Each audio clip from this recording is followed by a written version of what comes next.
And we are live. Welcome back to Takes by Fans. We got a great show for you today. As always, we are live every single day at noon Eastern. If you want to watch live, head over to our website, takesbyfans.com/watch. If you want to watch but not live, head over to our YouTube channel, Takes by Fans. We post all of our shows and clips of the show there on a daily basis. And if you just want to listen, we are on podcasting apps, Spotify, Apple Podcasts, Google Podcasts, iHeartRadio. So however you want to watch or listen, we've got you covered multiple ways. Alrighty, today's a big old Friday, folks. We just got our first little taste of Week 14 in the NFL, and it was a pretty good game overall, I would say, in the beginning. Not very good. Blowout there by the Vikings. Dalvin Cook getting his run game on. And man, oh man, I miss watching dominant running backs every single week. And, without Derrick Henry, we don't get these consistent runners. We're getting, Dalvin Cook one week. Who did we get last week that was doing really good? Jonathan Taylor. That was about 2 weeks ago. Who was the running back last week that really just took over the league by storm? Wasn't there somebody? Either way, folks, it was great to see dominant rushing by running backs, because we got to see it every single week consistently with Derrick Henry, and then we missed it. But Dalvin Cook provided that little bit of juice that's going to kind of get us through the rest of the back end of the season without Derrick Henry. So that was great to watch. And then the Steelers made it a game. They opened up their offense. Big Ben didn't look great, but the Vikings defense is so gosh dang bad, folks. Jeez Louise. So we're going to be breaking down that Steelers-Vikings game from last night. We got to make our official Week 14 picks. We've got our classic 3 locks, 3.99% guarantees, and we're going one bonus pick this week. Can't wait to talk that through. And then we're going to be doing our last film study. Going to watch Lamar Jackson, and it's really going to tie into our bonus pick as well. So we'll go through all of that today. But let's start here with our NBA Daily 10. And before we say that, there is one more thing, a little bit of a celebration. A huge NFL player passed away yesterday. Truly unfortunate, and we're gonna kind of celebrate him a little bit, watching his top plays and all that, so we'll watch that as well. But let's get 10 minutes on the clock here. Start with the NBA from what happened last night. So here we go.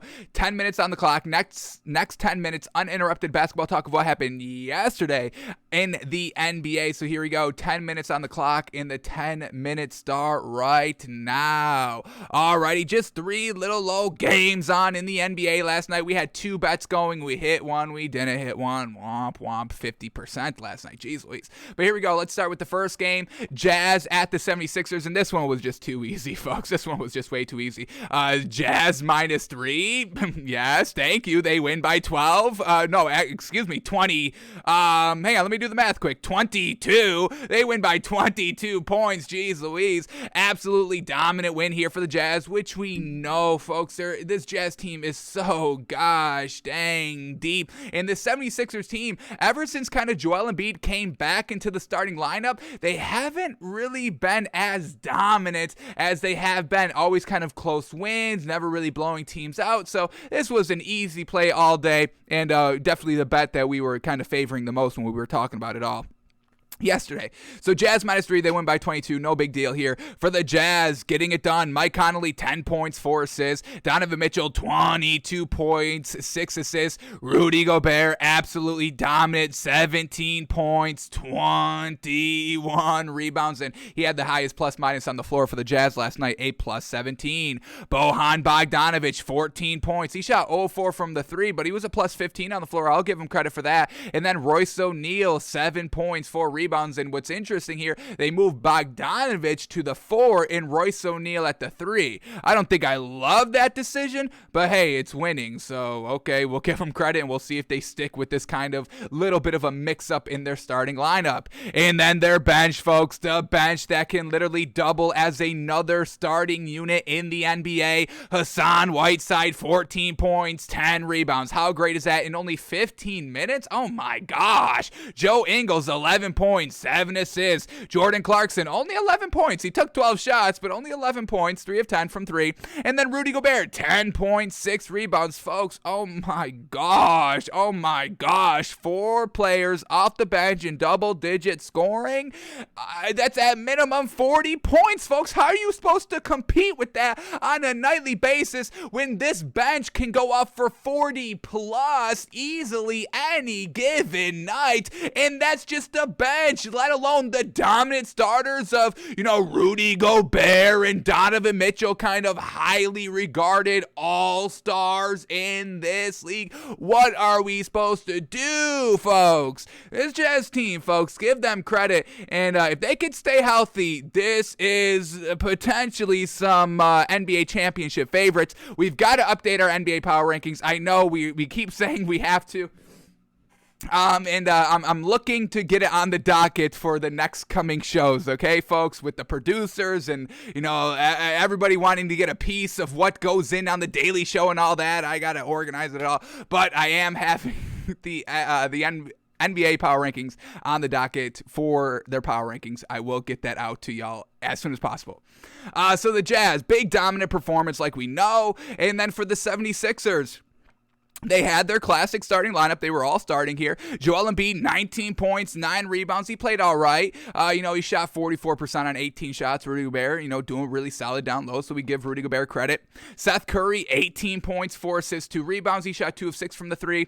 Tyrese Maxey, 11 points, 2 steals, 2 assists, 3 rebounds. Tobias Harris, 17 points, 7 rebounds. And then classic Danny Green, 0 points on 5 shots, 0 of 4 from the 3. Danny Green, womp, womp. Off the bench here by the 76ers, nothing as good as the Jazz's bench, obviously. We get Shake Milton, 7 points on 7 shots. Matisse Thybulle, 7 points on 8 shots. Georges Niang, 9 points on 7 shots. He did pretty solid, 57% from the field. Furkan Korkmaz, 4 points on 6 shots. Really underwhelming shooting performance, especially from 3. I mean, they shot 6 of 33, folks. 6 of 33 from the 3, while the Jazz shot 15 of 40. So Jazz get the big O win here. They are deep, folks. Man, oh man, are they Chicago pizza? Because they are gosh dang deep. Alrighty, next game up here, Lakers at the Grizzlies, and, fools on us forever betting the Lakers. Why would we bet the Lakers -4 with LeBron and AD and Russell Westbrook all playing, and the Grizzlies don't have their best player of John Morant? Egg on our face. But the Lakers lose here. While everyone was watching the Steelers struggle, the Lakers offense was struggling as well. They lose to the Grizzlies last night on the road, 108-95, and this is the bet that we did not hit. Womp, womp. So let's start here with the Grizzlies. Once again, Tyus Jones in the starting lineup at the 1, 12 points, 6 assists, 4 rebounds. DeAnthony Melton, 12 points, 6 assists. Steven Adams at the 5. He's not the scorer, 4 points on 3 shots. Classic Steven Adams, but he had really great rebounding numbers, 13 rebounds, but 8 of those were offensive. 8 offensive rebounds, 8 second chance attempts here given by the big man of Steven Adams. Give that man some credit. Jaren Jackson Jr., 25 big O points here, 5 rebounds. And then Desmond Bane, 23 big O points, 2 steals, 1 block, 3 assists, 3 rebounds. Truly getting it done. Nothing truly great off the bench here, but the Grizzly starters all got it done for them. And then for the Lakers, LeBron James, 20 points, 11 assists, 10 rebounds, triple-double, 4 steals, 2 blocks. What more can he do? He shot 1 of 6 from 3, not the greatest, but that is a stat sheet stuffer right there. Anthony Davis, 22 points, and he's playing the 5, folks. 22 points, 8 rebounds, 1 assist, 1 steal, 1 block.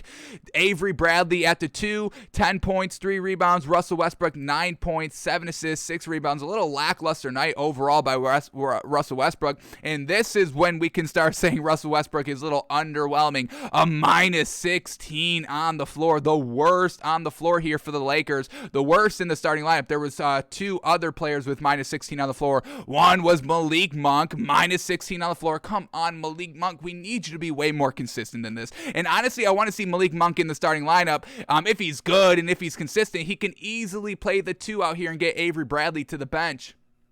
But Malik Monk is showing absolutely no consistent progress out here, and it's kind of frustrating. We want to see this man. We obviously want to see the Lakers succeed because, LeBron James, he's the biggest player in the league. He's aging out of the league, highly regarded as, 1, 2, 3 in the GOAT conversation, whatever you want to rank him. So obviously we want to see this man continue to be great and try to get another ring before he exits the league. And unfortunately, some of these players are kind of holding him back a tad.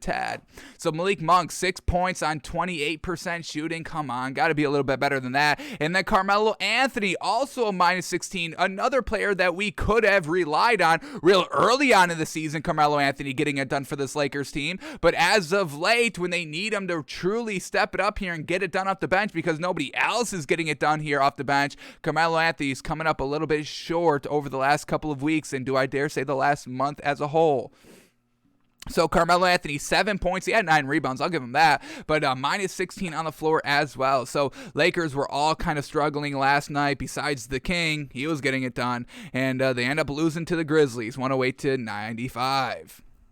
All right, and then the last game on last night, Nuggets at the Spurs, and the Spurs beat the Nuggets. Exactly why we have zero bettability, zero believability, bettability. What's the third one? We always preach 3. Why am I blanking on the other B? Believability, bettability. Wow, I'm really blanking on something that we say every single day on the show. I can't believe it. But the Nuggets don't have believability or any buyability. That's what it is. How could I forget the buyability? We've got no buyability in this Nuggets team. There's no bad ability on this Nuggets team, and there's no believability in this Nuggets team because they just lost to the Spurs like we kind of knew they would. That's why we stayed away. The Nuggets were getting plus 2 points. We knew that was not great value at all. So Spurs get the nice double-digit win here, 123-111. Let's start here with the Spurs since they got the win. The starting lineup had a decent night. DeJounte Murray, 20 points, 9 assists, 8 rebounds. That's fantastic. Derek White, 23 points, 4 assists, 6 rebounds. We had Jacob Poeltl at the 5, holding it down, 9 points, 7 assists, 9 rebounds, getting it all done. A plus 5 on the floor in 30 minutes. Yes, sir. Doug McDermott, 17 points, fantastic. And then we had Keita Bates-Diop, 7 points, 9 rebounds, 2 assists, 2 steals, and a plus 4 in the starting lineup. Fantastic. Off the bench here, some great performances by Lonnie Walker, 21 points, 3 assists, 4 rebounds. And then we had Drew Eubanks, 14 points, 6 rebounds, truly getting it done. Is this Spurs team going to start turning the corner? Let's quickly see. What do they got in their last 10? Can we start to buy? Can we increase the buyability of this Spurs team moving forward? They're 5-5 in their last 10, trying to make a little bit of a push. We'll see if this is starting to be the turnaround. A huge young group here in San Antonio. They still got Greg Popovich. We'll see if they can try to make some noise here as we approach kind of the middle part of the season. And then for the Nuggets, folks, this is their starting lineup. That's their 10 minutes, but we got to keep going here. For the Nuggets here, Monte Morris at the 1, Will Barton at the 2, Aaron Gordon at the 3, Jeff Green at the 4, and Jokic at the 5. So let's see how this worked out for the starting unit. Aaron Gordon led the team in scoring. Now, that is a great sign moving forward. This could definitely increase our buyability of this Nuggets team. We need Aaron Gordon to kind of be the leading scorer for this squad. Jokic or Aaron Gordon, they need to be the number 1 and number 2 every single night if this Nuggets team wants a chance to win. And that's exactly what it was last night. And they only lost by, 12 points? 12-point loss. It's still, decently hefty, still kind of a blowout. Double digits in the NBA, kind of a blowout here. But they still put up 111 points offensively, so not terrible overall. But Aaron Gordon, 25 points. He shot very, very well. Didn't even take a 3, 75% on 12 shots. 25 points, 6 rebounds, 3 assists. Jokic, 22 points, 10 assists, 13 rebounds. Bango, triple-double for the man. And then what were their other pieces doing? We had Will Barton, 19 points, 4 assists, 3 rebounds. Monte Morris, 13 points, 5 assists. He shot 3 of 7 from the 3. And then Jeff Green, 4 points on 5 shots. Nothing great off the bench besides Facundo Campazzo, which we've seen him, have pretty decent success last year when they called upon him deep into the season and early on in the playoffs. Facundo Campazzo, shout out to that man. 12 points, 3 assists, 2 rebounds last night. And then JaMychal Green with 9 points on 6 shots. So this Nuggets team, they're just missing those kind of other scores here. I mean, when you have Michael Porter Jr. and Jamal Murray with Jokic and Aaron Gordon, I mean, there's no shortage of scoring with those main four. But they have 2 of those main 4 missing, folks. So still can't bet the Nuggets, but we'll see if this Aaron Gordon continues to put up this scoring pace, because if I can get 25 points consistently out of Aaron Gordon, now we may be able to think about looking into betting this Nuggets team. Alrighty, so those were all the games last night. Let's see if we can get any great action tonight in the NBA world. We went 1 of 1 yesterday in our official bets. Tons of games on tonight, so let's see if there's any great value. So here we go. First game up, Kings at the Hornets. Kings -1, Hornets +1. 2 kind of not great teams. And I think this Kings team has been streaking a little mini streak. What do we got here for the Kings in their last 10? They're the 10th seed right now. That's fantastic. You know, that's in the play-in tournament. Once again, the play-in tournament returning from last season. I think it's great. 7 through 10, kind of eliminates tanking a little bit, allows some teams that maybe have got it together at the back end of the season and made a late run to try and get into the playoffs. Love that play-in tournament. And the Kings are the 10th seed, 5-5 in their last 10, 3-game winning streak. So we'll see if this Kings team is the real deal. No great value here, and 2 kind of mediocre teams that can kind of, rival some good teams here and there. So we'll stay away from this game. Then the next game up here, we get the Mavericks at the Pacers here. Once again, just don't really know what this Mavericks team is. I don't know if they're good. They're not really winning with Doncic back, 3-7 in their last 10. And the Pacers, there's no bettability in them at all. So we're not going to bet this game at all. We'll stay away from this one. Then we get the Nets at the Hawks, and this is going to be a real good game right here. And it's on ESPN at 7:30, so bingo bango. We're going to get a doubleheader tonight. Fantastic on national TV. So Nets at Hawks, Nets +2, Hawks -2. Joe Harris still out for the Nets. And then for the Hawks, we get Bogdanovich out. Ooh, he is officially out. So, offensive production coming down a little bit, and Cam Reddish is a game-time decision. So no great value here. We'll stay away from this. We're only looking for the great value. We're not going to force anything as of yet. If we get no picks, maybe we'll force one here.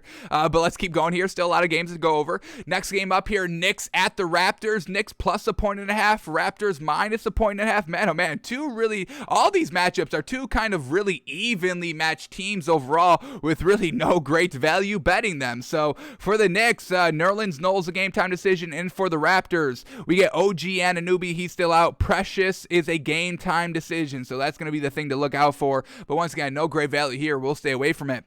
Then we get the Bucks at the Rockets, and the Rockets have been trending up, folks. What do we got by them? I think they're on a little bit of a mini streak like the Kings are, and I think this is some great value. Getting the Rockets +9 points here, 7-3 in their last 10, a 7-game winning streak, and I get 9 points, and they're at home. Holy moly. Now, they are facing the Bucks, which we know the Bucks are still a really good team here. Brook Lopez is still out. Giannis is a game-time decision, and so is George Hill. So we'll see if those 2 players play. For the Rockets, everybody's basically good to go here. So usual suspects are out here. Rockets +9, folks. Is Daniel Tice playing? I mean, if we can get Daniel Tice surely not playing, I'll take those 9 points all day long, and I think we are, folks. Streaking Rockets. We'll see if we can catch on this kind of streaky Rockets team. Hopefully we're not too late. We'll take 9 points. I think that's great value. Yeah, they may not win, but we're getting 9, and they're at home. And we just saw the Bucks truly flounder in their last game. They lost. Let me quickly get the matchup in the final score here. They lost to the Heat, 104-113, and that Heat team was missing Bam Adebayo. Were they missing Jimmy Butler? I believe they were. Missing Jimmy Butler and missing Bam Adebayo. So yes, give me the Rockets +9 here, folks. 7-game winning streak. We'll ride it as well. Rockets +9, love the value. All right, next game up here, Cavs at the Timberwolves, and we love this Cavs team, folks. This Cavs team is streaking. Talk about streaking teams. Cavs are mother-loving streaking. What do we got with them in their last 10 games here? Only 5-5 in their last 10, but they're the 6th seed, folks, in the Eastern Conference. Absolutely love that.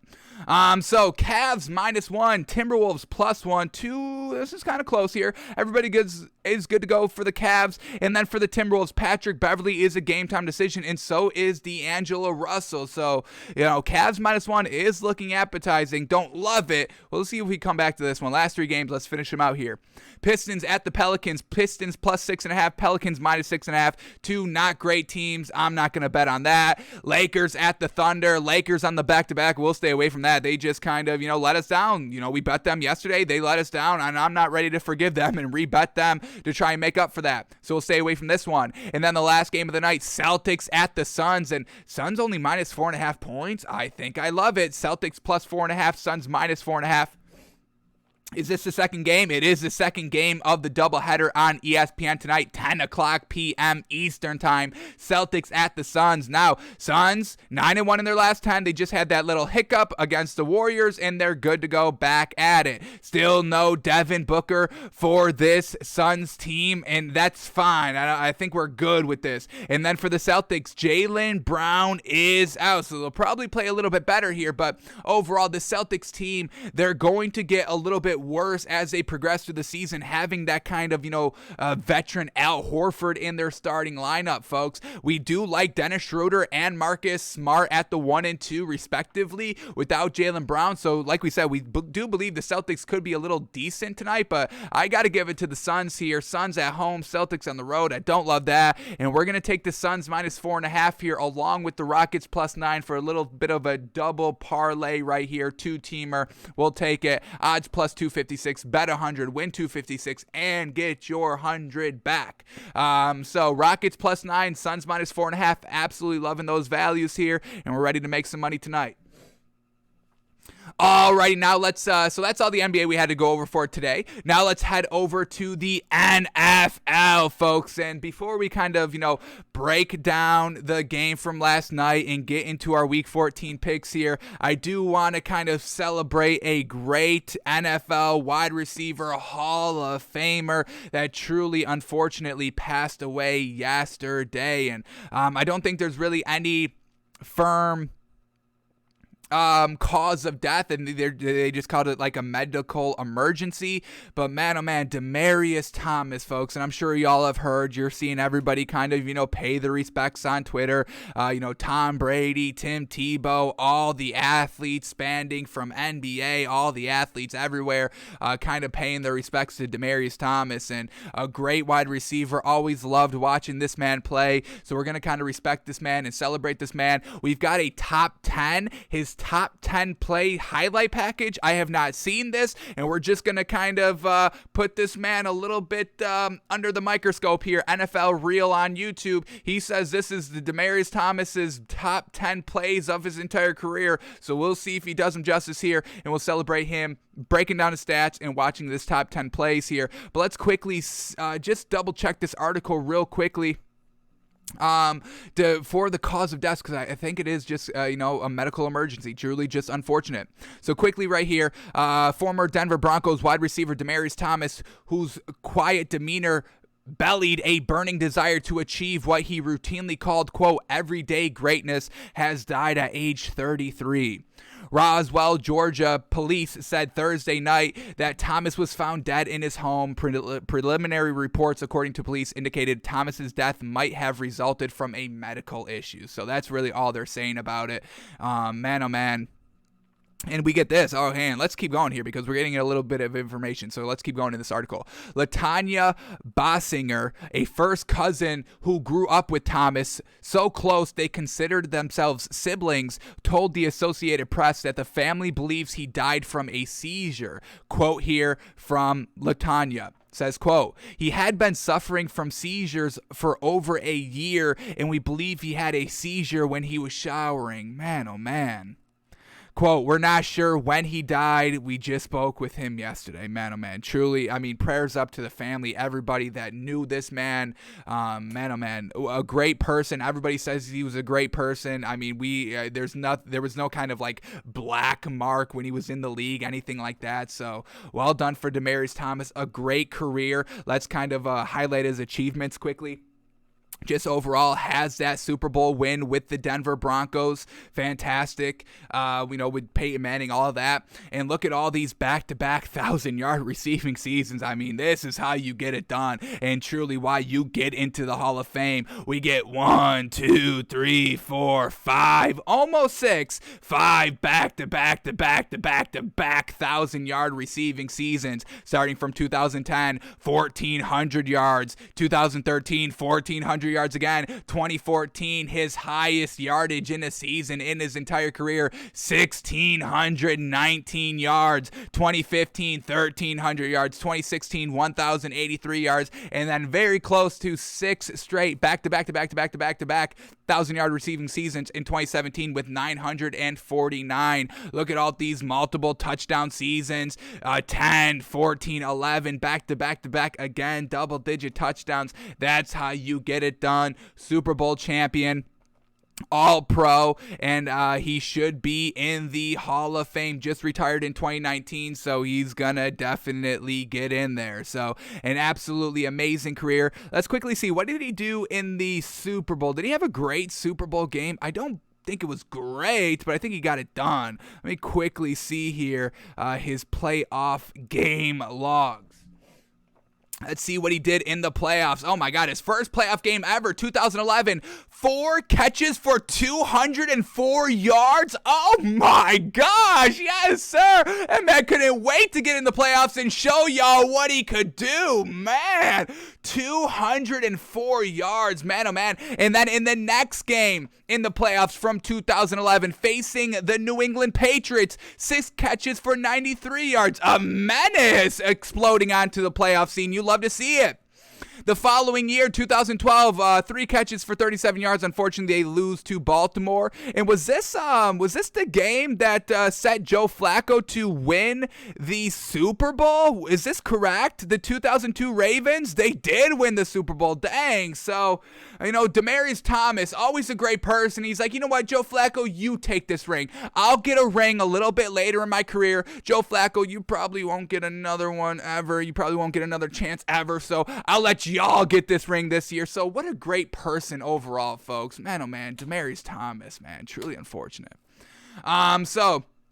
And now we get the Super Bowl, the Super Bowl run year in 2013 when they lost to the Seahawks in the Super Bowl. But this Super Bowl run, folks, holy cow, first game from 2013 playoffs, 8 catches for 54 yards and a touchdown. Next game, 7 catches for 134 yards and a touchdown. And then in that Super Bowl game when they got blown out by the Seahawks, Russell Wilson gets his first ring. So Demaryius Thomas got Russell Wilson a ring, got Joe Flacco a ring, and then got his own ring a little bit later. I mean, a great person overall, man.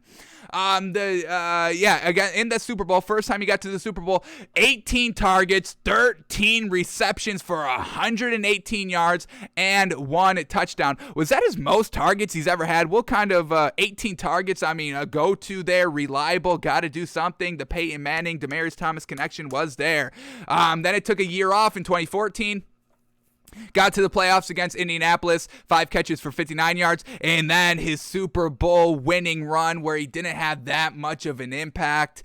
Game number 1, 4 catches for 40 yards. Game number 2, 2 catches for 12 yards, and then in that Super Bowl, 1 catch for only 8 yards. But overall, he's been an amazing wide receiver. He's gotten it done. He's proven he's gotten it done in the playoffs. So other than that, absolutely fantastic. And hey, a ring's a ring. That's all I'm saying. A ring's a ring. Give me a ring, and I don't give a damn what you did in that game. You got the ring. So that's what Demaryius was doing his entire career. Yeah, let me just quickly see. Did he ever get targeted 18 times like that in just a normal game?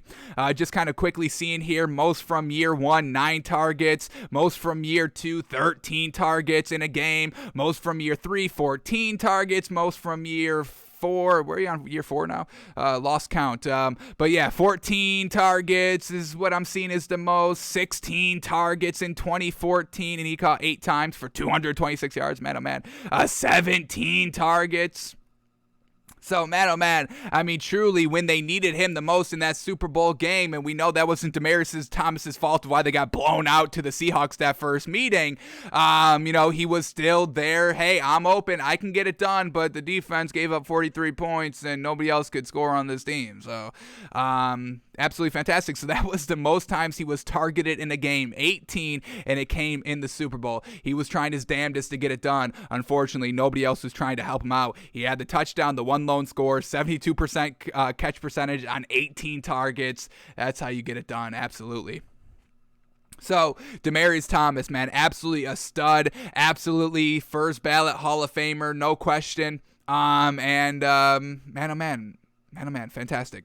So here we go. Now let's watch this, man. Let's see what this film is. And I have not previewed these top 10 plays, so hopefully NFL Reel on YouTube does him justice here. Want to see the best catches he's ever made. And I'll make a prediction here. Demaryius Thomas, I'm going to call the number 1 play here. I am going to assume it is the playoff game, Broncos, Steelers, where Tim Tebow hits them up over the middle in overtime. That breaks big. First play of overtime, it goes for the touchdown, and they move on to the next round of the playoffs, where I believe they got absolutely smacked by the Patriots because, once again, it was Tim Tebow. It wasn't because of Demaryius Thomas. It was because, hey, we're going against, Tim, we got Tim Tebow throwing me the ball. What'd they get smacked by? Here we go. They got that was Demaryius Thomas's first playoff game, and he single-handedly secured it. Holy moly. I mean, folks, this man is great. 2011, they beat the Steelers, 204 yards, like we said, in the 4 catches, and then the following week get absolutely obliterated by Tom Brady and Bill Belichick and the Patriots. They lose 45-10, but Demaryius Thomas still had 6 catches for 93 yards, still getting it done, folks. Alrighty, here we go. Top 10 plays of his entire career. Demaryius Thomas, what are we getting? And this man better start from 10 to number 1. Whenever you make a list whenever you make a top 10 list and you start at number 1, I will never look at it. I will never respect you, and I will never look at you for content again. You start at 10 and we work our way up to number 1. They get better and better. I don't want to see the best play and then the other ones get worse and worse and worse. What the hell is that? So let's see. Does he pass the first kind of sniff test of this top 10?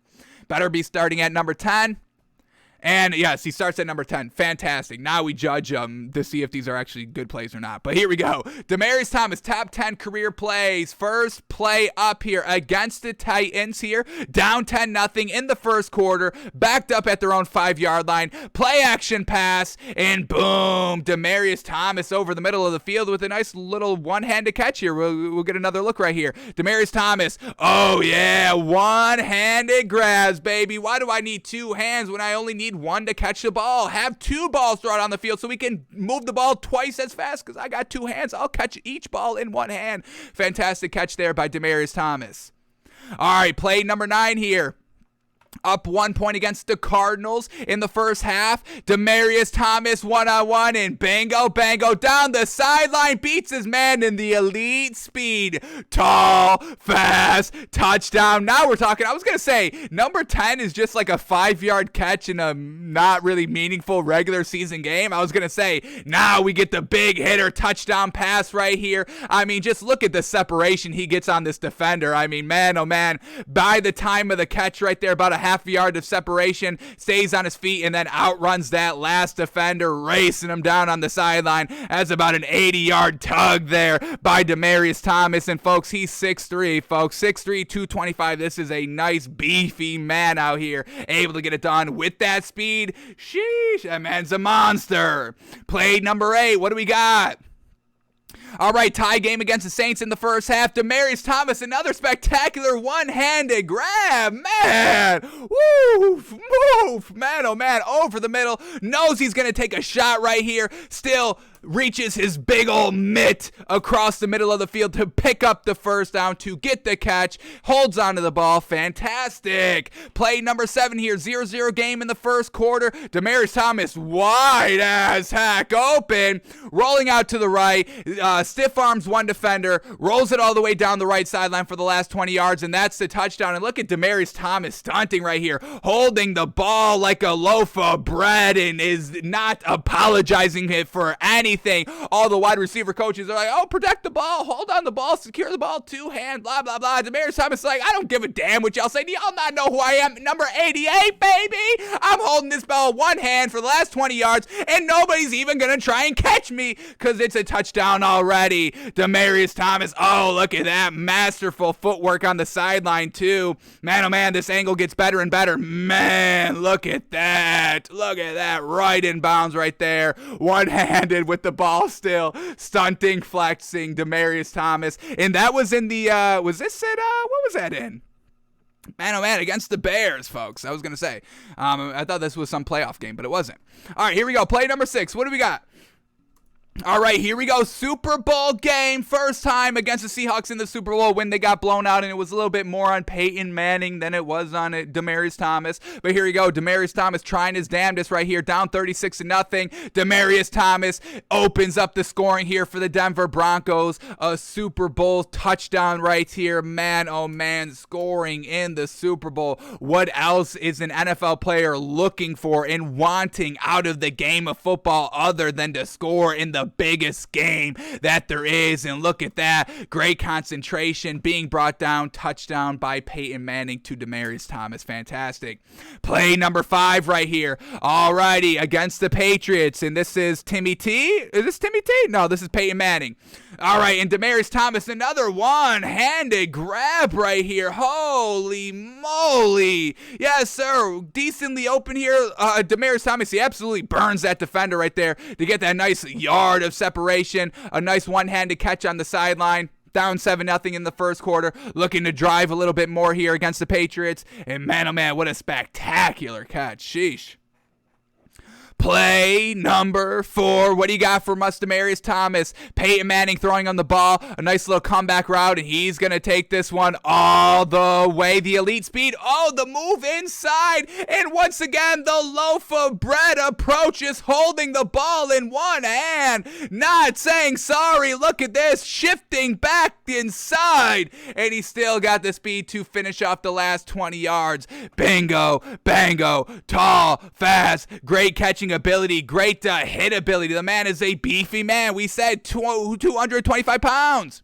All right, here we go against the Chiefs here. Peyton Manning, boom, finds him in the back of the end zone. Another one-handed catch right here.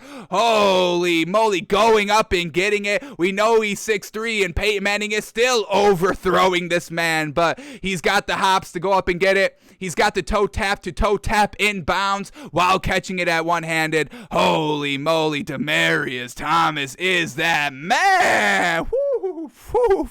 Play number 2. Come on, here we go. Play number 2 against the Seahawks here. Peyton Manning once again overthrowing Demaryius Thomas, but he goes up and gets it with one hand, 2 feet down, 3 Seahawks defenders going all over him. Man, oh man, going against the Legion of Boom defense, Earl Thomas, all of that. Look at those 2 feet down, and here we go. The number 1 play. It's gotta be the home run. We haven't seen it in the top 10, so it's gotta be number 1, folks. Let's see. Is it the wild card game against the Steelers where Tim Tebow in overtime hits Demaryius Thomas across the middle on a slant route for 75 yards, first play of overtime? Let's see. Play number 1, the best play in Demaryius Thomas's extraordinary NFL career. Play number 1. It is tied 23-23, first playoff game ever by Demaryius Thomas, and he has the walk-off home run hitter here, touchdown to go in advance to the next round of the playoffs. Let's watch it Here we go. Ball is snapped. Tim Tebow, play action, awful play action, but it gets everybody to bite on the Steelers. And once again, we just saw 9 plays of Demaryius Thomas absolutely outrunning every single body on the defense. And this play is no different. Catches the ball at the 37-yard line of the Broncos, and he takes it all the way. A nice little stiff arm to get that last couple yards of separation that propels him down the sideline for the touchdown. Demaryius Thomas single-handedly winning games, single-handedly upsetting the historic franchise Steelers, absolutely single-handedly propelling Tebow's career a little bit more, folks. Single-handedly beating the Steelers by himself in overtime. Respect. Demaryius Thomas, man, truly RIP. Shout out to the family. And Demaryius Thomas, thank you so much for what you've done for the game of football. It's been absolutely a pleasure watching you, and I know we haven't had the show while you were playing, and that is one of the things I will kick myself of not starting the show earlier to truly highlight Demaryius Thomas live as he's going on it. But a tremendous career. Thank you for everything that you've brought to the game of football, and once again to the family, prayers up to everybody involved, and man, oh man, a great legend right here, folks, Demaryius Thomas. Alrighty, now let's head over to the game from last night, the Steelers playing, where we just saw Demaryius Thomas single-handedly beat the Steelers, and the Steelers lose again. Fitting? Maybe. But here we go. Let's talk about the Thursday game from last night. So here we go. Steelers at the Vikings, and the Vikings get the win here 36-8, and it seemed like they were just going to blow this team out the entire game, but the spark hit for the Steelers late in the third quarter. They got it done, made it a one-score game, had a chance on the final possession to tie up the game. Unfortunately can't, and the Vikings walk away with a win here. And we'll talk about it all, folks. We obviously know the Chase Claypool. We'll break that down, and I think a lot of people are blaming Chase Claypool a little bit more than they should be. We'll talk about that all. But, I mean, to start this game, I mean, it was Dalvin Cook, and really Dalvin Cook alone right here, truly getting it done. Dalvin Cook, 27 rushes for 205 yards and 2 touchdowns. Man, oh man, let's just watch this highlight tape now, folks. Man, oh man, and this was so great to see once again. Not having Derrick Henry, and there's really been no great running backs consistently. We've seen Jonathan Taylor be really, really good. I'm not knocking Jonathan Taylor. He's finally now the number 1 running back in the league with rushing yards because Derrick Henry has not been playing. But it was just great to see a great runner, consistent, getting the yards, getting the great touches. I mean, getting 27 rushes. That's what we love seeing. That's what all these big rushing teams truly need to do. And, you know, with Kirk Cousins, well, you know, it was great that Dalvin Cook didn't fumble the ball, because we do know that Dalvin Cook does fumble the ball a little bit too much, especially this season in the worst situations. And that's why I was a little nervous watching this Vikings team at the end of the game still run the ball with Dalvin Cook. I was like, do y'all not know he does fumble when the game is close? I was worried. I was like, if he fumbles, it's going to ruin his entire great performance that we saw. But he held onto the ball. No fumbling here by Dalvin Cook. The only turnover was an interception, or 2 interceptions. 2 interceptions. That's what we're saying, folks. Do you not know what we're saying here with this Vikings team being absolutely unclutch? It doesn't matter that they put up great stats like they even did last night, well, in the rushing department. It doesn't matter what stats they put up. They have the worst turnovers at the worst times, folks. And like we were saying with Dalvin Cook, I was like, oh, please stop rushing with him, because he's going to fumble. It's going to complete it. We already have a Kirk Cousins interception. It's going to pair very nicely here with the Dalvin Cook fumble, and the Steelers will win this game because of those 2 turnovers. But shout out to Dalvin Cook for not fumbling the ball here and still going strong here with the running. And I mean, just look at these big holes that he was running through. I mean, this Steelers defense truly could not do anything to stop this man right up the middle here, 15 yards before he even kind of has his first contact here. And he's initiating the contact, lowering his shoulder when he has a shoulder injury. They didn't even think this man was going to be playing this week because of the shoulder injury, and this man is continually lowering his shoulder, initiating the contact 5, 10, 15 yards down the field. I got to give a ton of respect to Dalvin Cook. He's not one of the main running backs that we truly respect here on the show because of the fumbling. But man, oh man, last night truly showed why Dalvin Cook is a presence here in the NFL. And if he cleaned up the fumbles, folks, he would definitely be A1, tier 1 running back in the league. But once again, the unclutching fumbles, it truly sours our taste. But I mean, right here, 3rd and 1, looking for him to score the ball, easy peasy, getting out in front of the blockers and just going into the end zone, no big deal. What else we got by this man? What else we got? 23-0 here. Right before halftime, Dalvin Cook just running out the clock the final minute. Fantastic. Continuing to run in the second half as well. Continuing to still run dominant right here. 2nd and 9 and picks up like 8.5 yards. Here we go. Another toss right here. Hitting the hole. Staying on his feet. Bingo, bango. Getting dragged down. What else do we get? Just look at this, folks. The vision, the bounce, the outside. Once again, a nice little stiff arm right there. I mean, it's like 10 yards before he even gets touched, folks. So, and then here we go. The bounce to the outside. Switch the ball. 8 yards. No big deal. What was this man averaging a rush here? We had 7.6 yards a rush on average here by Dalvin Cook last night. So, Dalvin Cook truly got it done. Was a huge story in basically the entire first 3 quarters of this game, and for rightful reasons. 27 rushes, 205 yards, and 2 touchdowns. He also caught a pass for 17 yards as well. All right, but then the Steelers started to come back a little bit here. And why are these all just scoring drives? I want to see all drives here. Here we go. All right. And then the Steelers started to come back. And once again, this website is absolutely trash. They're not even putting up the scores on the website. NFL.com. Trashest website. That is our daily complaint of NFL.com. So there it is. Trash. But here we go. Vikings got out to that big lead. And then the Steelers started to get hot a little bit. They go down and score a touchdown. And they just let Big Ben air out the ball. Now, Big Ben did not look good at throwing this ball. We're going to watch these highlights too, just to really see, because all those spectacular catches right here, it was really these Steelers receivers having the best game in the kind of final, 2 minutes of the third quarter, all of the fourth quarter, besides Chase Claypool kind of, doing not great things, but we're going to talk about that play in a second, folks. But yeah, Steelers start to come back. Big Ben did not look good. All these balls were really short most of the game. The spectacular catches, and I'm hoping they're going to show them here on the highlight package. I'm just going to skip to the second half. I don't care Big Ben throwing in the first half. We all know it resulted into absolutely nothing. So let's go to these highlights here. Yeah, I mean, it's a 4-minute highlight package, and already a minute into the highlight package, we're immediately advancing to the third quarter. Actually, 33 seconds we're advancing into the 5 minutes left of the third quarter, where they started to throw the ball because they needed to. You're down 29-0 at this point. You've got to do something. And Matt Canada lets Big Ben kind of throw this ball around, and this Vikings defense being absolutely trash, and these Steelers receivers jumping over behind these receivers to come back to the ball.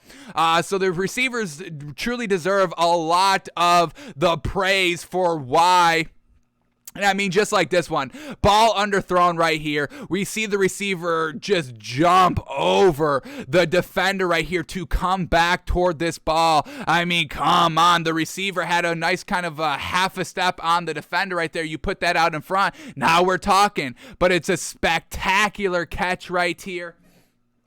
Brings him down. Let's count the yards on this play, because we obviously know Big Ben's arm is, getting worse as they progress.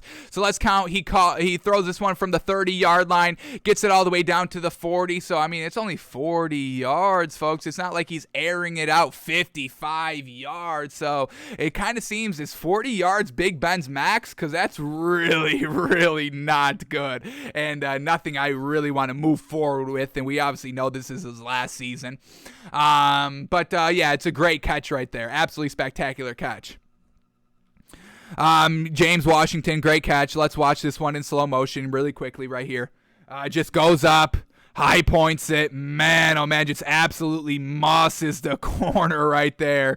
But yeah, just coming back. I mean, the receiver in the perfect position to make an interception because it was underthrown. But James Washington, big spectacular catch right there. And, you know, we've seen this Vikings defense get exposed. And if there was any takeaway that the Steelers team and offensive coordinator Matt Canada should have taken away from last week when the Vikings lost to the Lions, was that you should be able to throw whenever you want on this Vikings team. The fact that they let Jared Goff beat them, I'll take a banged up Big Ben like he is this year. I'll take a banged up Big Ben, the triple B, folks. I would take that over Jared Goff any day of the week, folks. So it took this long for them to truly kind of open up the offense and push the envelope. A little bit too little, too late. It was entertaining, but like we said, a little bit too little, too late.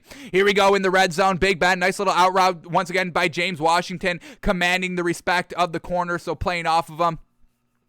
And then here we go, 3rd and 2. It's going to be Najee Harris, and this was a great read, folks. Watching this play live, I did not think Najee Harris was open, and when Big Ben threw to him, I was like, ooh, I didn't think anything was open, but then it got through the defender right there. It was perfect by Big Ben. I mean, that's a tight-ass kind of angle to throw this ball, real kind of shallow, with the defender kind of a little bit in front, but he puts it right on the money, and we knew Najee Harris was going to catch this ball if it was a good ball, because we know Najee Harris is good, folks. Remember in the national championship game, the one-handed catch, we broke that man down when we were watching him pre-draft, and I mean, that was great. We knew he was a dual threat running back from that moment on, and he's been getting it done here to truly bring them back. I believe he scored the first 2 touchdowns when the Steelers were coming back in this game. And also shout out Najee Harris, because I have him on my fantasy team. He got me 35 points. I'm not predicted to win this week, and we're in the playoffs, first round of the playoffs. I'm the 4th seed. Shout out to me. Yeah, and all my players were with the Dolphins. They're on the bye, and then I have Michael Pittman Jr., and he's on a bye. So my entire starting lineup was on a bye. I had to scramble for garbage players. I'm probably not going to win. I may win because he got me 9 points over projected. So we'll see. But shout out to Najee Harris. Bingo, bango, big time points right here for me. Thank goodness. And if you didn't draft Najee Harris, I drafted Najee Harris first in my league, folks. I'm not playing around with this man. We knew this man was going to be great. And here he is showing his greatness here on the first catch. Bingo, bango. All right, what else do we get here by Big Ben Roethlisberger? Once again, just underthrown ball thrown to Patrick Peterson. He gets burned. A back shoulder throw, it looks like. But he threw this one way too much inside, and the receiver, once again, having to go up and over the receiver here because it's so underthrown. Chase Claypool this time with the great catch. He was making great catches all game long, when they were, making their comeback. Unfortunate with the celebration, but we're going to talk that through, folks. I don't think it's all on Chase Claypool, and I think Chase Claypool has a good argument. Big Ben going deep right here, and it's good. Deontay Johnson, a great catch right here. Let's count the yards on this one. I think this one's a little bit more than 40 yards. So let's see. Big Ben gonna drop back to the 25 and launch this sucker out to the 35-yard line. So we get 25 and 15. Oh, that's only 40 again. So it's truly looking like Big Ben's arm is only 40 yards, folks. I am doing the math right? 25 to the 50, that's 25. 50 to the 35, that's 15. Yeah, that's 40 yards, and that's really his max. So Big Ben's arm is 40 yards. Taysom Hill's max is like 45 yards, and that's the biggest knock that we have on Taysom Hill, folks. You cannot be a starting quarterback by having a minimum of a 50-yard ball, and you really honestly need a 55-yard at minimum ball, and Big Ben is not really showing that, so not great. Big Ben going deep right here. Once again, another little 40 ball. He's going to throw this one from the 40, and this was good. This was a good strike here. Let's watch this one more time. Yeah, he's going to throw from the 40, get it all the way right down to the front of the end zone, and this is a really great catch as well. Really thrown in double coverage. But it's James Washington just, again, going up and getting this ball. These receivers deserved all the praise right here. That's a great mother-loving catch. And it's actually a good thrown ball. It's high where only the receiver can go up and play it. And he makes a spectacular catch, man. And this is what the Steelers offense should have been right from the rip, from game one. These receivers, the high point of the offense. That's why we didn't need Big Ben to revert to like vintage Big Ben this year, because they had the weapons. But but they really haven't been giving them the chances down the field like they were forced to in this game. And we see what happens when you just let them open it up. Believe in Big Ben. Let this man air it out for as long as he can. So these receivers were just truly getting it done here. And once again, this Vikings defense is just so atrocious, folks. Yes, the Vikings won this game, but we're back to zero believability, zero bettability on this Vikings team. This is not a big turnaround game of our Vikings decision. Nothing really like that. And once again, this was a great throw by Big Ben. An absolutely amazing throw. Right down the freaking middle of the field. Put it absolutely perfectly. 40 yards. Bingo, bango. Man, oh man, great catch as well. Here we go. Big Ben back in the red zone right here.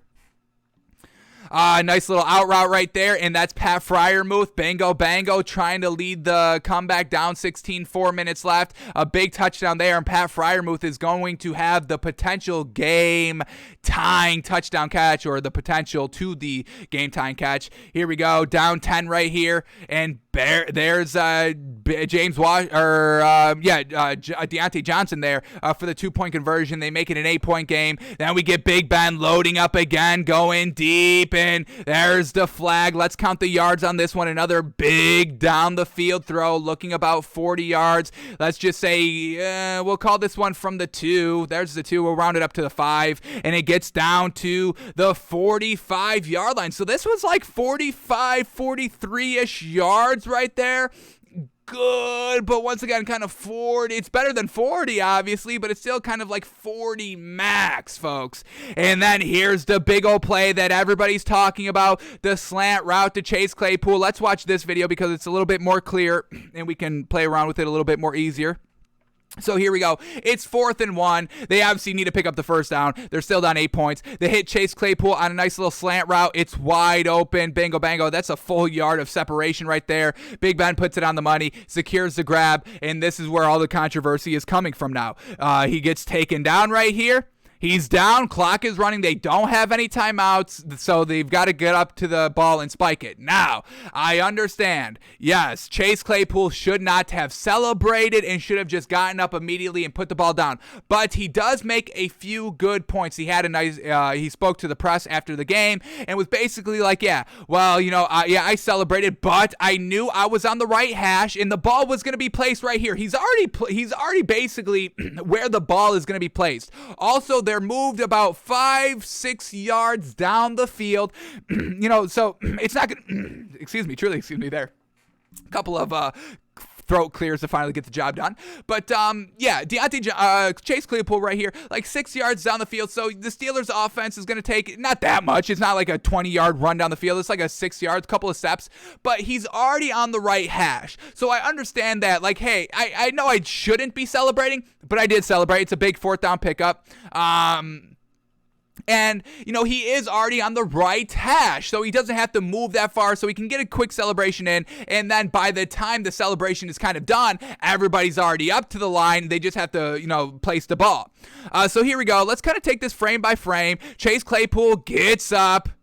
Vikings player is trying to take the ball out of his hands to try to, ag out some more time there. Chase Claypool gets the celebration off, the nice little, first down, and then he immediately gets up. And as soon as he gets up, a Steelers player is already at him. So now Chase Claypool is going to, hand the ball to the receiver.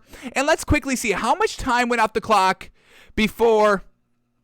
So, all right, down with 38 seconds left, right? Down with 38 seconds. Then he goes and celebrates, and that's a second off the clock. We're at 37 seconds. Another second for the celebration. That's off the clock, and now he's getting up. So about 3 seconds of celebration before the Steelers player got up to where the ball would have been placed. Now is where everybody's keeping track of the time, but I don't think we should put all this time on Chase Claypool because Chase Claypool knew it was going to be placed on the right hash, so it's not like he was on the right hash. They're going to place it on the left hash, so he has to get up and move all that. It's everybody has to really come to where he is because he's right where the ball is going to be placed.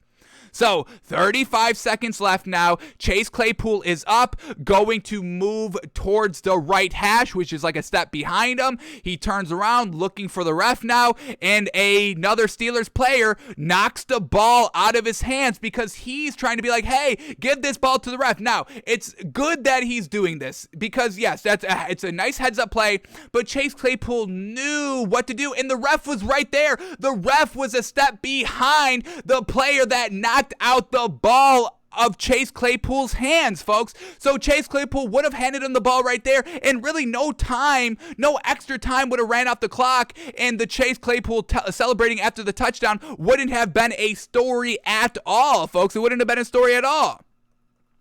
So Chase Claypool gets the ball knocked out of his hands because of another player thought Chase Claypool didn't know what he was doing. And once again, what do they say about assuming, folks? You can't really assume. So Chase Claypool, yes, he shouldn't have celebrated after the first down, but, it's all momentum. It's all about energy, and, I want my receivers energized. I don't think I'm punishing Chase Claypool for celebrating right there, especially since he knew what he was doing. It was another Steelers player that knocks the ball out of his hands, and that sets off the 5-6 seconds where everybody's kind of putting that loss of time on Chase Claypool, and I do agree that is, another extra play. I will give y'all, everyone's classifying, 5-6 seconds, that's another extra play. I do give y'all that. They did lose out on another extra play, but I don't believe all the time should be on Chase Claypool.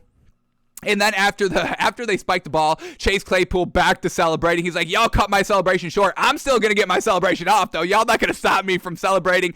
And then I love Najee Harris right here. We always talk about leadership. He goes and, goes up to Chase Claypool like, hey, dude, relax a little bit. We're still down. We're still losing. Once again, great leadership by Najee Harris. But overall, I don't believe Chase Claypool deserves all the hate that he's getting. If I'm going to put it out of 100%, I'm going to put a number to it, folks. Everybody's putting it 100% on Chase Claypool, and I'm only going to put it 20%. 20%. They would have clocked the ball. If the ball did not get knocked out of Chase Claypool's hands, they clocked the ball probably at 30 seconds. They're able to place the ball at 33 seconds when Chase Claypool hands the ball to the ref. Before it gets knocked out, once again, the ball got knocked out and the ref came at the same time. So this was regardless of what Chase Claypool did after the play, it would have been 33 seconds when the ball hits the ground. They probably clock it at 30 seconds. But because the ball gets knocked out of his hands, they have to clock the ball at 35 seconds. Ball is spotted at like 30 seconds. So I'm putting it 20% on Chase Claypool, 20% on Chase Claypool, 80% on the other guy that thought he knew best. And it's unfortunate. Now, this other player, I forget who knocked the ball out of the Steeler Chase Claypool's hands. I apologize. But Chase Claypool, he was kind of celebrating a lot in this game, and Mike Tomlin already talked to him, so I get it. That's where kind of that came in, where the Steelers player was like, hey, this dude truly doesn't know what he's doing. I got to get the ball out of his hands and be like, hey, we've got to clock this ball. But overall, I don't think he deserves all the blame. And that's really what it came down to. And then the final play, great defense. I mean, the Vikings defense won the game, honestly, at the end, because the final play, that really should have been a touchdown catch by Pat Freiermuth in the back of the end zone, unfortunately was not, because it was broken up by the Vikings defender. Let me see if I can bring this play up quickly right here. Once again, this website's trash. We can't just go to the play, and I couldn't save the play because whenever you click off of the tab, it refreshes the next time you click on the tab. So it's a great throw. It's an absolutely great throw by Big Ben, a great thread the needle throw, exactly where it needed to be. But then it was the punch out by the linebacker. I'm blanking on the name here. Let me look up the name. I know what the name is. It's Harrison Smith. Yeah, Harrison Smith, the great veteran here, great veteran linebacker, comes and punches the ball out, and we're gonna get the best look. Is it right here? I think it's right here. So Pat Freiermuth. I mean, look at this catch. I mean, that's right in his hands. Excellent throw there by Big Ben, folks. This would have been the touchdown to put them down 2 points.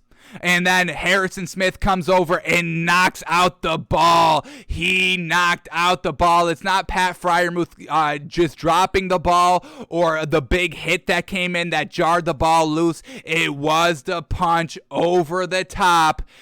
This is the better look right here. Yeah, right there. The punch comes in and he punches out the ball. Man, oh man. Harrison Smith saves the day for the Vikings, and Pat Freiermuth this close to being shot out on Tight End University, folks. So close. Let's quickly run down these final stats, and then we will move off of Thursday Night Football and head over to our picks right here.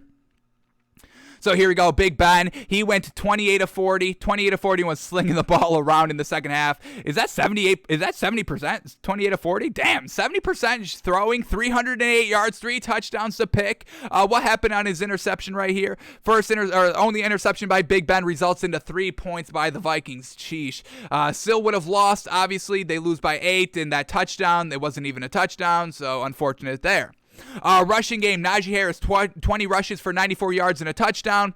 Then who was Big Ben throwing to? We had Chase Claypool, 8 catches for 93 yards. Deontay Johnson, 5 catches for 76 yards. James Washington, 4 catches for 65 yards and a touchdown. Ray McLeod, 6 catches, 32 yards. Pat Freiermuth, 2 catches, 32 yards, a touchdown. So close to 2 touchdowns. And then Najee Harris, 3 catches for 10 yards and that touchdown. Shout out to that. And then for the Vikings, Kirk Cousins goes 14 of 31. 14 of 31, 45%. 216 yards, I'll give him that, on 14 completions. 2 touchdowns, 2 interceptions, under 50% throwing, 2 interceptions. Now you know why you run the ball 27 times with Dalvin Cook, yeah? So 2 interceptions by Kirk Cousins. First interception comes in the third quarter, and the Steelers go down and score a touchdown. Second interception by the Vikings. Steelers go down and score a touchdown. So that was great. 14 points out of turnovers by the Vikings. You love to see it. And then for the rushing attack, like we said, Dalvin Cook, 27 rushes for 205 yards and 2 touchdowns. Alexander Mattison, we love seeing this man, 6 rushes for 27 yards as well. He was still getting it done. Kirk Cousins took off twice for 14 yards. And then who was Kirk Cousins throwing to? We had KJ Osborne, leading receiver, 3 catches for 83 yards and a touchdown. Justin Jefferson, 15 targets, only 7 receptions. I mean, the ball was kind of going off of his fingertips all game long. Justin Jefferson, 7 receptions for 79 yards and a touchdown. Tyler Conklin, 2 catches, 20 yards. Dalvin Cook, 1 catch, 17 yards. And Chris Herndon, 1 catch for 17 yards. So Steelers, a great game, totality-wise, entertaining, comeback from behind. We all love seeing that. Vikings hold on to win. They get the 3 points. They win that. No big deal. They win outright. So if you bet the Vikings, you win. You bet them +3. You win. Or no, they were -3, right? We got the Steelers +3. That's what it was. Steelers +3. So Vikings, they cover the -3. They cover the straight up, all of that. Vikings get the win 36-28. Alrighty, now let's head over to our official picks for Week 14 in the NFL, folks.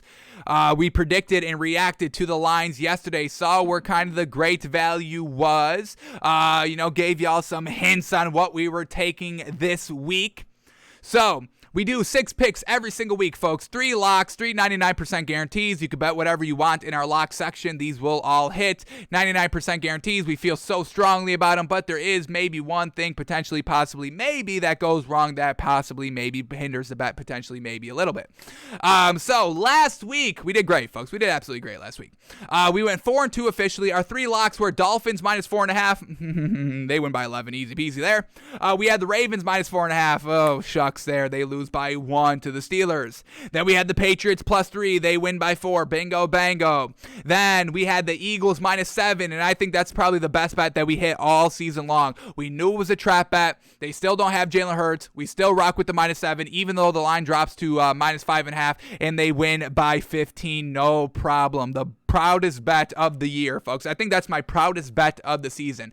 Eagles -7. I saved y'all from catastrophic collapse by betting the Jets +7 and even betting the Jets +5 when it was Jalen Hurts being out. Eagles -7 is my proudest moment of the season, folks, and it's going to be hung up behind us on a canvas. It's just going to say Eagles -7. That's all it's going to say. No colors, black and white. Eagles -7, our best hit of the year. Then we had the Colts minus 9.5. They win by 31. That was easy to call. And then we bet on the Bengals minus 3. They end up losing to the Chargers. Almost came back, but then the Joe Mixon fumble ruined the comeback. That one probably would have hit. If Joe Mixon didn't fumble, I'm calling the Bengals minus 3 officially good. So officially, we went 4-2. Unofficially, I'm giving us credit for that Bengals one. Unofficially, we went 5-1. So here we go, folks. What are our 6 picks this week? And we do have a little bit of a bonus pick as well. We'll talk all through this. So here we go. Let's start with our locks section. Our first pick in our locks, folks. We are going Bucks minus 3.5. I have no buyability, no bettability in this Bills team. They need to get the rushing game started. And you can't get the rushing game started 14 weeks into the season. I'm sorry. It's done. They missed their window. Now we're getting reports of Sean McDermott and Brian Dable kind of not being on the same page and all that. And yeah, that's kind of what it's looking like on the field and all that. And everybody was clamoring for Brian Dable to be a head coach. Just last year and 2 years ago, everyone was like, why is this man not a head coach? And now we kind of know why. We need consistency before you are a head coach, and Brian Dable does not have that. There is nothing great about this Bills offense. They have so many players that really can get it done. First of all, you have a dual threat running back, or dual threat quarterback, folks. Josh Allen's legs should be a huge part of his game. And understand, you want to protect your franchise guy. I get it. But there's a line between protecting your guy and not letting your guy do the things that he's good at. And the Bills have not found the perfect balance of that line. They are more concerned and more on the side of the line of let's not run this man and protect this man. I get it. But the Ravens, they don't have that philosophy. And has Lamar Jackson been banged up? No. I got to knock on wood. Obviously, I need y'all to knock on wood because that was a big old meatball I just said. I understand, folks. But this is what we're saying. The Ravens aren't scared of Lamar Jackson going down. You can't play scared like that. Injuries happen. They happen by just turning to hand the ball off. They happen by running and getting tackled 20 yards down the field. They happen. Injuries happen. They're random. They're unpredictable. It's unfortunate. You cannot play scared. And that's exactly what this Bills team does every single meaningful game. They play to not lose the game. And when you play to not lose the game, you lose the game. You play to win the game. And this Bills team never plays to win the game. Not even last year in the playoffs. In any of those playoff games, even the games that they won, the Chargers the first week, they were not playing to win the game. They were playing to not lose the game. Not letting Josh Allen do too much, not taking as many deep shots as they were doing in the regular season, and still let Phillip Rivers with the ball in his hands at the final drive of that game last year in the playoffs. And that's what I would bet on too, because I'm not trusting Phillip Rivers to engineer a game-winning drive in the playoffs. What are you, nuts? So I've got no faith in this Bills offense. This Bills defense is still good. I'm still going to give credit to this Bills defense, but they have to go on the road here. They have to get carved up by Tom Brady, who knows the Bills better than the Bills know themselves out here.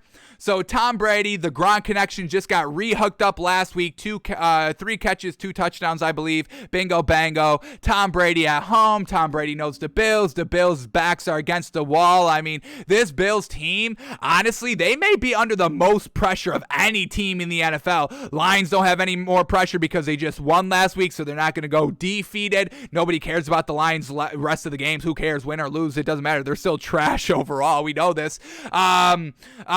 I really think, does anybody even care if they win or lose this week besides the Bills? The Bills need this game. So I'm taking the Bucks minus 3, folks. I'm not trusting the offense of the Bills, and they got to go into Tampa Bay. Good luck. Good luck. And I think it's great value. Bucks minus 3.5 is still at plus 100, so y'all are still loving the Bills with the points. I don't know, folks. I'm not buying it. We'll swallow the 3 here with Tampa Bay. Alrighty, our next pick in our lock section, and I still don't get it. I slept on it. I saw the line go kind of empty for a period on DraftKings because I wanted to check it a couple hours later after the show. It just showed blank, so I thought it was going to be a big change, and then it came back up, and it was still the same. So I still don't know what the hell is going on here, but we'll cash in on the disrespect. I don't give a damn. Vegas being disrespectful, we don't care about that. We want Vegas to be disrespectful so we get the better value. I think we've cashed in 100% of Vegas being disrespectful rate, folks. So once again, we'll cash in. I don't care. Lock section. And the only reason it was tough for me to put this in our lock section and not in our 99% guarantees because we have this thing where we can't bet the Falcons, but I have to make the exception here. Falcons plus 2.5 over the Panthers. No more Joe Brady. No more Christian McCaffrey. And they just announced that Cam Newton was starting. They announced it kind of like right after the show, so that's why I thought the line was going to change because we still didn't really know if Cam Newton was playing. So maybe Vegas was on the side where, well, they cannot play Cam Newton, so we'll just set the spread at minus 2.5 because we think they're going to start PJ Walker.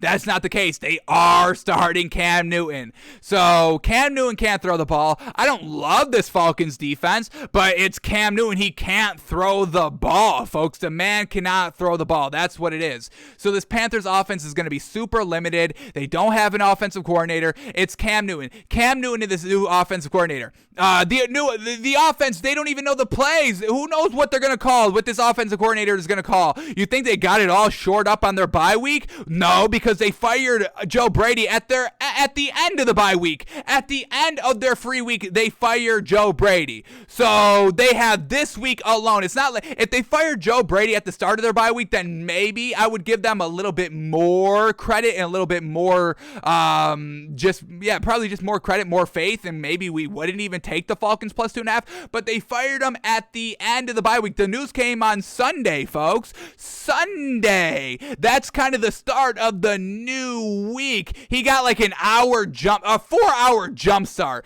You got a 4-hour jump start on a bye week of firing your offensive coordinator. I'm not buying that. No way. Especially parlaying that with no Christian McCaffrey and then parlaying that on top that Cam Newton is still the quarterback. Are y'all nuts out here? We don't like the Falcons offense. I don't like Matt Ryan. They only use Cordero Patterson. I get it, but it's Cam Newton, folks. I'm taking Matt Ryan over Cam Newton any day of the week here, and this week is no different. Give me the Falcons plus 2.5 here, and once again, we are betting again. I think, is this 3 weeks we're betting against the Panthers, folks? Did we bet against the Panthers last week? The Panthers were on the bye last week. Then 2 weeks ago, we bet the Dolphins, correct? Dolphins minus 3.5 against wasn't that against the Panthers? I think we've just been cashing in.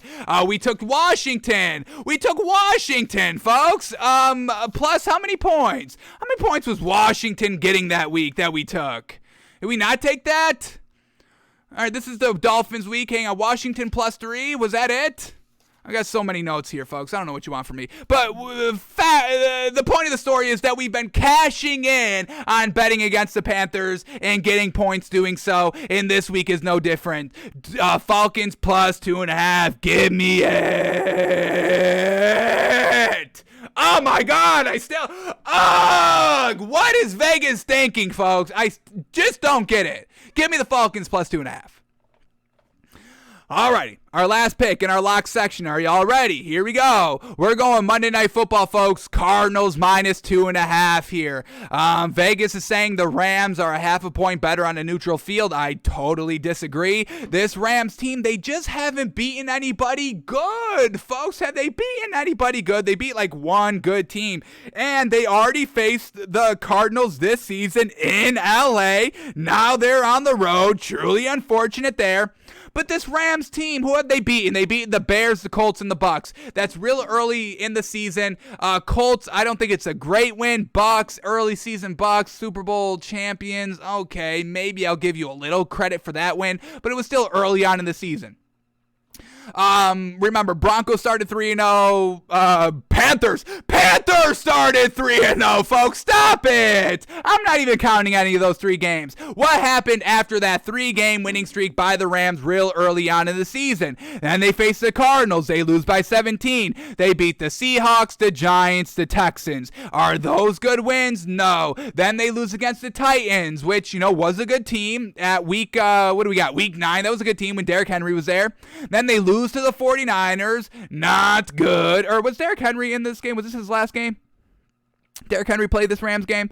No, he did not. I apologize. But so even worse than the Rams. The Rams shouldn't have lost that game, but they did. And then they lose against the 49ers, and then they go on the bye week and have to face the Packers, and they lose against the Packers, and then they go and beat the Jaguars, and okay, congratulations. Now, we did call them not frauds, but we call this Cardinals team the best team in the league, folks. Kyler Murray is the best quarterback in the league, folks. I don't care. I'm saying that. Kyler Murray is the best quarterback in the league. He's better than Lamar Jackson. He's better than Patrick Mahomes. He's better than Aaron Rodgers. I'm done with the debate. I'm done with it. I don't care that he's young, folks. And I hate this narrative that the Cardinals can't win because they're a young team. The Rams are a young, inexperienced team, especially at the quarterback position of Matthew Stafford. Okay, Sean McVay has a little knowledge of coaching in the Super Bowl, but Matthew Stafford doesn't know how to play in a meaningful game. So why are we giving the Cardinals crap for being young and inexperienced of why they can't win, but we're not doing the same with Matthew Stafford? Matthew Stafford has never had pressure on him to win during the regular season because everybody would just come to his defense of, oh, the lines are trash, lines are trash, lines are trash. Him and Megatron are looking good. Lines are trash, lines are trash, lines are trash. Damn, him and Megatron, man, oh man, that connection is great, but everything else is trash. Yes, those two are good. Yes, those two are getting it done, but they're trash, they're trash, they're trash, they're trash. So Matthew Stafford doesn't know how to win consistently, be competitive consistently during the regular season. Good luck in the playoffs. I want to see Matthew Stafford in a playoff game. What does Matthew Stafford do in a playoff game, folks? Matthew Stafford, career stats. I think he's got one playoff game. What did he do in that one playoff game? Let me get this tab on the screen. Here we go. Playoff stats. Let me see this dude in the playoffs. I think he's got one. Let's quickly see. 3 playoff appearances. Here we go. 2011, first playoff appearance. On the road, he goes 65% completion percentage, 3 touchdowns, 2 interceptions. Womp womp. He did throw 380 yards. I'll give him that. Playoff game number 2, 2014 against the Cowboys. They lose 66% completion percentage, 323 yards, 1 touchdown, 1 pick. They lose by 4. I'll give him that. That's a good game right there. I'll give him that one. All right, last playoff game against Seattle, 56% completion percentage. They lose by 20, 205 yards, no touchdown, no pick. So spare me, folks, please. He also lost 2 fumbles against that Cowboys team when I said that was a good game. So I take that back. 2 fumbles, lost them both. This dude doesn't know how to win, folks. Stop it. Give me the Cardinals minus 2.5. Cardinals sweep the Rams. They get it done at home. This team is winning without Kyler Murray. That shows me well coached. They win with Kyler Murray. That shows me Kyler Murray has not taken a step back. In this Rams team, they beat the Jags. What does that tell us? Nothing. Give me the Cardinals minus 2.5. So our 3 locks this week, we are taking the Bucks minus 3.5. We're taking the 2.5 points with the Falcons, and we're swallowing 2.5 with the Cardinals. Alrighty, now our 3.99% guarantees, and man, oh man, big spreads this week, folks. Big, ginormous spreads, and that's exactly what all of our 99% guarantees are. They're big spreads. These teams should win. They should win kind of handedly, but will a backdoor cover come? Hopefully not, but that's why they're in our 99% guarantees this week. So a lot of big spreads coming at you. Here we go. First game in our 99% guarantees, we are going Chargers minus 9.5 against the Giants. It's Mike Glennon playing this week, or even Jake Fromm. It's not Daniel Jones. Rushing game is trash. They're not even rushing Saquon Barkley, where they had like 8 rushes last week with Mike Glennon. So what is Freddie Kitchens doing? What is Joe Judge saying that Freddie Kitchens is going to kind of change this offense? Of course he's not. We all knew he wasn't, folks. That's why we bet the Dolphins minus 4.5 last week, and they win by 11. No big deal. Now they're going to the Chargers. Chargers that just got back on track last week, winning against the Bengals. Big time win there. This Giants offense, they can't move the ball. The Giants defense is solid. I still like this Giants defense. That's the best thing about this team is the Giants defense. They're not the best defense. They're not top 10 defense, but it's a real solid defense that, holds their own and really doesn't let you embarrass them.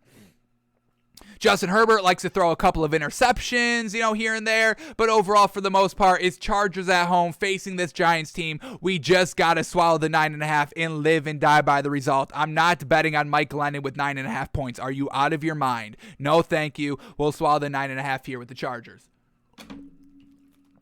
Alrighty, next pick. In our 99% guarantees, we are going, which we thought was good value. We thought we weren't going to get, we thought the spread was going to be a little bit higher. What did we officially predict this game at yesterday?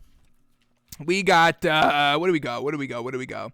I thought we we overvalued it a little bit. We called the Titans minus 9.5, and it's only Titans minus 8, so good value there. We're going to take the 8 here, swallow the 8. Titans minus 8 is our official pick here. Over the Jaguars, Titans at home. And remember, yes, the Titans lost against the Patriots in their last meeting, but remember what happened. Their running game was absolutely fantastic. Both running backs, I believe, had over 100 yards in their last meeting. So this Titans offense can still move the ball decently, and they did it against the Patriots, folks. Also, Titans coming off the bye, another reason why we like this team and like this kind of value here. But yeah, for the Titans against the Patriots 2 weeks ago, we had Dontrell Hilliard run for 131 yards and Deontay Foreman run for 109 yards. So I think the running game will be fine here at home against the Jaguars, right? Jaguars defense shows some glimpses of greatness, but overall, it's nothing that we can bet on or anything consistent. So Titans minus the 8 here, coming off the bye. This Jaguars team can't move the ball offensively. We talked about it. We just watched Trevor Lawrence in our film study this week. The man can't get it done on third down. Titans defense is still solid, folks, and I think they could be solid against this Jaguars defense. Remember, with Derrick Henry in the game, the defense was kind of stepping it up big time, cashing out some last minute wins with the defense, shutting down their opposing offenses to get the wins here. So I think we're going to see a return of the Titans' really solid defense. We're not going to put that much stake into this win because, once again, it's the Jaguars, and we're still not giving who beat the Jaguars last week, and we're still not really giving them that much credit anyway. Regardless, we're back to the Titans team. Titans minus 8, absolutely loving the value here. Ryan Tannehill probably gets it done. That's what Bill Belichick shut down when they faced him 2 weeks ago. They just shut down Ryan Tannehill, let the running game run all over them. So I expect Ryan Tannehill to be serviceable here against the Jaguars team. Trevor Lawrence can't do anything, can't put up points, can't move the ball, can't sustain drives. And this Titans team at home, the defense is going to make it a poor day for this Jaguars team. 8 points, 2 possessions, most likely. Yes, you can still win by 8 points, but that's a push at that point, touchdown, 2-point conversion. But I just don't see the Jaguars putting up that many points. So we're swallowing the 8 here, Titans minus 8. All right, and then our last pick in our 99% guarantees, another big point spread swallow here. We are going the Broncos minus 10. I'm going to give credit to Teddy Bridgewater. He gets it done against the mediocre, under average, under par teams, and this Lions team is exactly that, one of the worst teams in the league. Yes, they won last week. I'm not putting that much credit in that. You threw on the Vikings. We just saw Big Ben throw on the Vikings. Is that impressive? No, it's not. Jared Goff, all that emotion, I'm sure, just kind of runs out. We just saw, when early on in the season, Kirk Cousins gets the win. He heads over to Mike Zimmer, pumps each other up. And what happens after that? They're back to not being good. That didn't turn around their season. That didn't turn around their offense. That didn't turn around the team. Same thing last week with the Lions. Jared Goff runs over to Dan Campbell. They embrace. They love each other, all that. That's not going to turn around their season. The Lions are going to be back to mediocre offense. Also, they have to go up to Mile High Stadium, coming off that big win when they play in a dome and all that. that, I think the elements are truly going to hinder this Lions team as a whole. Good luck, Jared Goff. This Broncos defense is still the real deal. They held the Chiefs to 19 points last week. Didn't let Patrick Mahomes go silly stupid on them. That's another solid check mark for the Broncos this week. We get them at home, and like we said, Teddy Bridgewater can move the ball and put up points against not great teams, and he also had a really good game against the Cowboys defense, so maybe he can even pull a rabbit out of his head a couple of times a year. So give us the Broncos -10 at home. Not buying the Lions at all here, and we'll buy the Broncos here at home. Broncos are still in the playoff hunt as well. Lions aren't. So Broncos having a chance. You're saying there's a chance? Give Teddy Bridgewater a chance. So that's all the man really needs. We're going Broncos -10 out here, folks. Lions are not good. I don't care if they win. We just watched Jared Goff. Not impressive. He was still not looking good in that final drive, folks. So our 3.99% guarantee swallowing all these points here. Chargers -9.5, Titans -8, and the Broncos -10. I mean, man, oh man, what are you swallowing? Freaking 27.5 points in totality here? Jeez Louise, I don't think we've ever done that ever. But hey, we're gonna swallow it. This all should happen. I mean, it's not great value betting the points with the other teams. So we're gonna be swallowing points out here this week, and we really don't care. These are all good bets in our opinion. Alrighty, so our official 6 picks of the week are Bucks -3.5. The only points we're taking this week are the Falcons +2.5, and I know that's going to bite us in the ass. I know that is. Vikings always bite us in the ass when we bet them, but we have to take advantage this week, folks. We just have to, and hope we don't get cursed by the Falcons betting curse, which always happens. So Bucks -3.5, Falcons +2.5 are the only points we're taking this week. Cardinals -2.5, Chargers -9.5, Titans -8, and the Broncos -10. But we've got one more bonus pick this week, folks. Bonus pick coming at you. We're not even doing it on the spread line. We're just taking these teams straight up. But this is a big week for one head coach in the NFL that I think is a really good head coach in this league. And I'm betting on him this week to get it done. Our bonus pick of the week, and we're also going to set a bar for this kind of man single-handedly. Our bonus pick of the week is Browns straight up. We're not swallowing the 3 here with the Browns. We're taking the Browns straight up over the Ravens. Big time game for coach Kevin Stefanski, folks. Let me bring this up. I don't believe Kevin Stefanski has beat the Ravens at all as a head coach for the Browns. Let me double check this quickly. I'm almost 100% certain. I also want to set a bar for Kevin Stefanski. The first thing that we need to see out of Kevin Stefanski this week is, first and foremost, is to get the win. You've got to beat the Ravens here. Last season, first year with Kevin Stefanski as a head coach of the Browns, they faced the Ravens week 1, get absolutely obliterated 38-6. It's a loss. And then they face a lot later in the season, week 14, and they lose, but they got better. They lost 47-42, still a loss, but they put up the points. They were able to move the ball and make it competitive. So they had a nice little step from game 1 to game 2 against the Rams. Then game 3 for Kevin Stefanski came against the Rams, and we know how that went. Lamar Jackson throws 4 interceptions, but they still win the game here. Still competitive, 10-16. The offense just could not move the ball. But Kevin Stefanski is slowly but surely learning how to play Lamar Jackson just a little bit. Now you go back-to-back weeks, or back-to-back games, I should say, because there was a bye in there separating these two games. But you go Ravens by Ravens. You've got 3 solid weeks of just thinking. You've got Raven on the brain. 3 weeks with Raven on the brain. This is a must-win here for Kevin Stefanski. We know this is a big-time game for overall playoff positioning, playoff seeding, all of that. We know that, the Browns and the Ravens, big rivalry, obviously, division rivals, all of that. Kevin Stefanski's probably in it for the long haul here of the Browns, so you need to establish yourself. We already know John Harbaugh, he's already in it for the long haul. He's in the middle of the long haul here for the Ravens head coach. So you've got to start making this series, this rivalry, an actual rivalry, because if it's just the Ravens winning over and over and over and over and over and over and over and over and over and over and over again, that's not a rivalry at that point, folks. So we're taking the Browns. We're betting on Kevin Stefanski. They must get the win. For Kevin Stefanski, must get the win. Stefanski must get the win. We're setting a bar. His bar must get the win.